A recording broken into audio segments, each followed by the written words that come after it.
Thank you very much, Mr. Speaker. I usually thank the Prime Minister for an advance copy of her statement, but it was handed to me just as I was leaving my office to come down here, so I can only assume she entrusted it to the Transport Secretary to deliver it to me.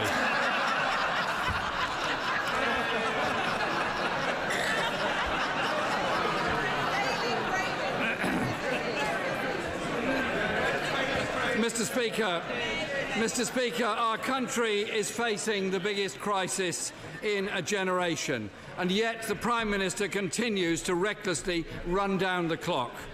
We were promised there would be a deal last October. It didn't happen. We were promised a meaningful vote on a deal in December. It didn't happen.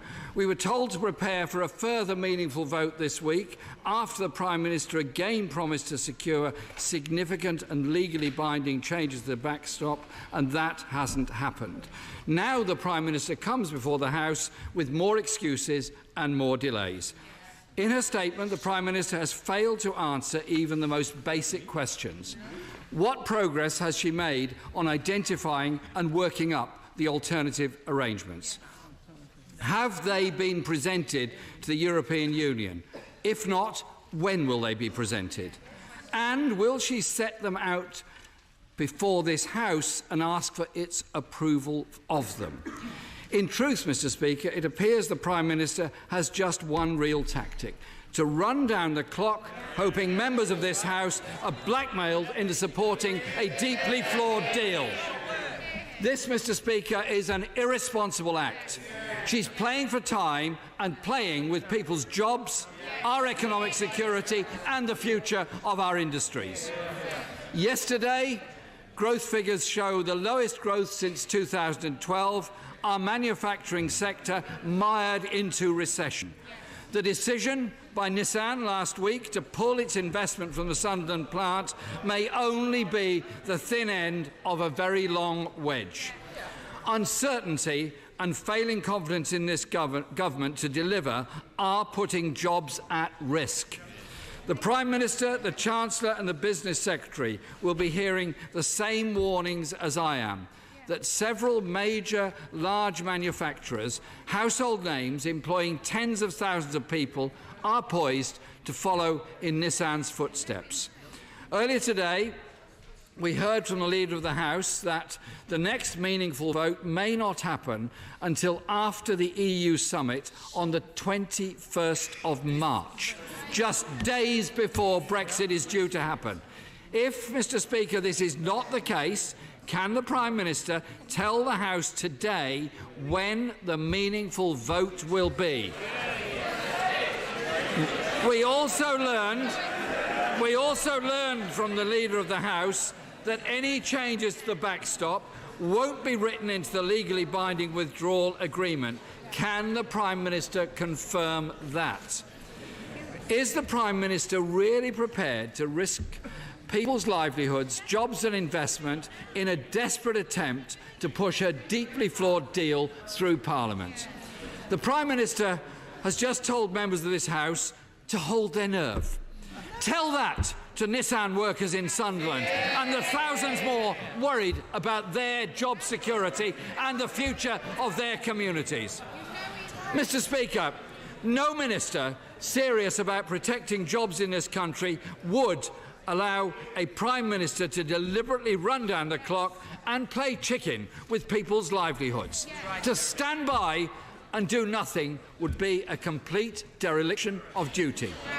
As I received, Mr. Speaker, the Prime Minister's letter yesterday in response to Labour's Brexit plan, it became clearer to me the Prime Minister is merely engaged in the pretence of working across Parliament to find solutions.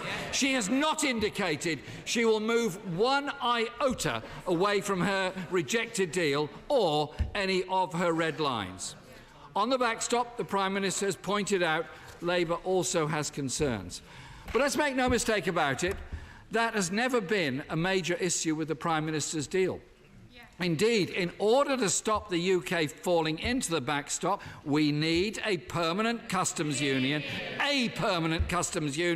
and a strong single market deal. That is the key, Mr. Speaker, to maintaining an open border on the island of Ireland. That is key to protecting jobs, industry and living standards in this country. That is why it's backed by businesses who employ and trade unions who represent millions of workers in this country. And to correct the Prime Minister's claim in her statement, we want to negotiate a new UK-EU customs union, as I set out in my letter. The Prime Minister says there is no need to negotiate a customs union, as her deal provides for the benefit of being in one. I'm afraid, Mr. Speaker, that is simply not the case. The deal the Prime Minister negotiated means there will be barriers to trade in goods. And there will not be frictionless trade, putting manufacturers across the country at a huge disadvantage. This is made quite clear in the political declaration, especially when it says, and I quote, "The parties will form separate markets and distinct legal orders," and concedes that, and I quote, "can lead to a spectrum of different outcomes for administrative processes as well as checks and controls." Nothing is secured. The Prime Minister is also trying to win support for her deal by promising to protect workers' rights after Brexit. Well, Mr. Speaker, just look at the record of the party opposite. Yes, that's right, Jeremy. They attacked trade union rights through the Trade Union Act. They kept this House up all night opposing the minimum wage in 1997. They're the party that introduced employment tribunal fees and introduced the public sector pay cap. For many of them, Mr. Speaker, ripping up rights is what Brexit is all about. Take the Secretary of State for International Trade. He once wrote, "It's too difficult to hire and fire, too expensive to take on new employees," and went on to say, "It is intellectually unsustainable to believe that workplace rights should remain untouchable." Yes. That was the Secretary of State for Trade. No wonder trade union leaders like Tim Roach of the GMB, Francis O'Grady, the Secretary of the TUC, have rejected the Prime Minister's inadequate pledges. And it's vital too, Mr. Speaker, that we keep pace with the best consumer safeguards and environmental protections, as if the warnings of the destruction of our biodiverse natural life are not serious enough. We have to be very serious about all environmental protections and indeed make them much stronger. Mr. Speaker, there is a sensible way forward, but the Prime Minister is refusing to listen. Labour's alternative has been widely welcomed as a way of breaking the impasse. From business leaders, European leaders and even from some Conservative MPs. But the Prime Minister refuses to listen. Mr. Speaker, I urge all members across this House to think about the damage the Prime Minister's strategy is doing.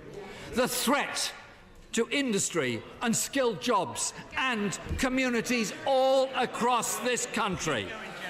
Now is not the time to stand idly by. Now is the time to stand up and do the right thing, to rule out no deal and back Labour's alternative plan. Thank you. Thank you, Mr. Speaker.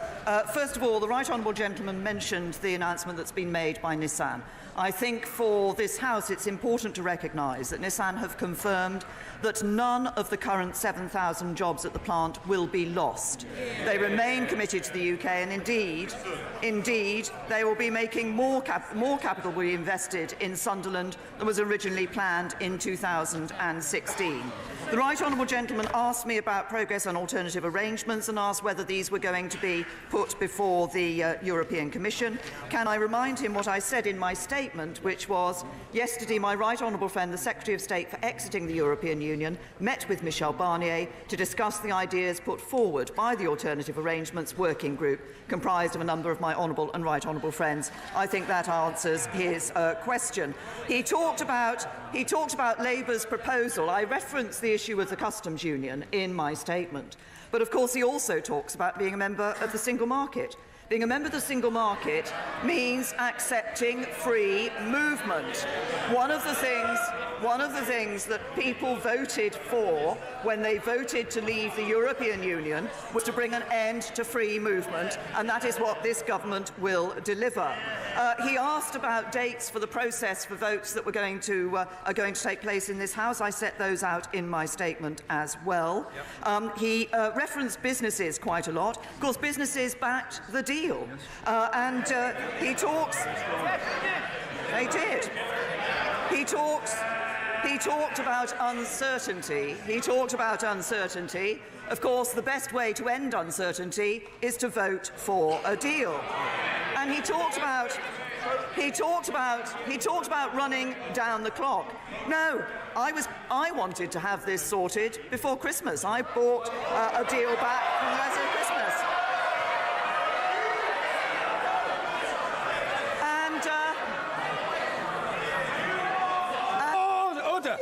Order! Mr. Matheson, I have nurtured for a long time an ambition to see you become a statesman. I think you are threatening that prospect by these noisy gesticulations. Calm, Buddha-like. The Prime Minister. Thank you, Mr. Speaker. The deal was negotiated before Christmas, so I wasn't in. It's not me who's trying to run down the clock. And it's no good Labour members who voted against the deal pointing their fingers across the House. Every time somebody votes against a deal, the risk of no deal increases. And the right honourable gentleman talked about acting in the national interest. Yes, we should be acting in the national interest, and the national interest is in getting a deal agreed with this Parliament, through this Parliament. That is why we are working with the European Union in everything that we're doing. And the right honourable gentleman made several references in his response to the issues of businesses and the issue of jobs and of protecting jobs. The deal we negotiated with the European Union, we're going back to deal with this issue of the backstop, but the deal we've negotiated, the political declaration that sets out the future, is a deal that protects jobs. And the one thing that we know would threaten jobs in this country would be a Labour government. Mr. Kenneth Clark.